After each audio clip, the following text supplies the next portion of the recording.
Media మిత్రులందరికీ నా నమస్కారం. నేను కార్వేట్ నగరం ఎక్సైజ్గా పనిచేస్తున్నాను 1.5 ఇయర్ నుంచి. నేను వచ్చినప్పటి నుంచి ఐడి క్రైమ్ కానీ బెల్ట్ క్రైమ్ కానీ చాలా వరకు ప్రతిరోజు రైడ్ చేస్తాం. మేము చాలా కేసులు పట్టుకున్నాము. చాలా వరకు ఐడి కంట్రోలు మిగతాది అన్ని విషయాలు ఏ క్రైమ్ వదలకుండా అన్ని క్రైమ్స్ చేసుకుంటూ వెళ్తున్నాం. బెల్ట్ కేసులు కూడా నెల ఒక 5-6 కేసులు కంపల్సరీ ప్రతి చోట ఎక్కడన్నా మాకు కనిపడిన చోట బుక్ చేస్తూనే ఉన్నాము. ఏదైనా మీకు బెల్ట్ గురించి కానీ వేరే ఇన్ఫర్మేషన్ ఉంటే కూడా ఎవరినైనా చెప్పండి అని చెప్తున్నాము. మా దృష్టికి వస్తే నేను ఖచ్చితంగా రైడ్ చేసి అక్కడ బెల్ట్ కేసులు పెడుతున్నాము.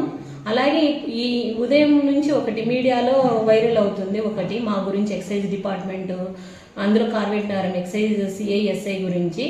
అది చంద్రశేఖర్ రెడ్డి అని మాగుంటలో 15వ తారీఖు స్క్వాడ్ వాళ్ళు అతన్ని పట్టుకొని వచ్చారు. బెల్ట్ కేసు పట్టుకొని వచ్చి అతని మీద కేసు బుక్ అయింది. ఇప్పుడు అతని మీద కేసు రాసినారనే కోపంతో ఇప్పుడు మీడియా ముందరికి వచ్చి మాకేదో డబ్బులు ఇస్తున్నారు, నెల ఇస్తున్నాము, ఇదంతా అవాస్తవం అండి. ఇవన్నీ అబద్ధాలు.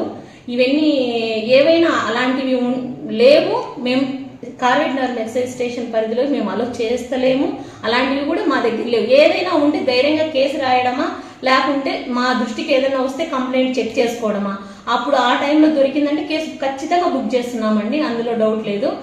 ఏదైనా అలాంటివి ఏదైనా ఉంటే కూడా ఇప్పుడు నుంచి కూడా ఇన్ఫర్మేషన్ ఇవ్వండి, నేను వెళ్తాను, రైడ్ చేస్తాను, కేసు బుక్ చేస్తాను.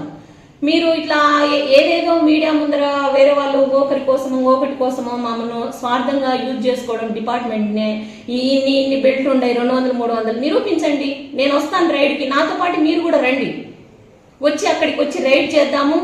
నాతో పాటు నేను ఈరోజు ఎప్పుడైనా కానీ మీతో పాటు నేను రైడ్ చేయడానికి సిద్ధంగా ఉన్నా. బెల్ట్ ఉంటే తీసుకొద్దాం, కేసు రాద్దాం. ఇదండి విషయము. అందరికీ థ్యాంక్ యూ అండి, మీడియా మిత్రులందరికీ.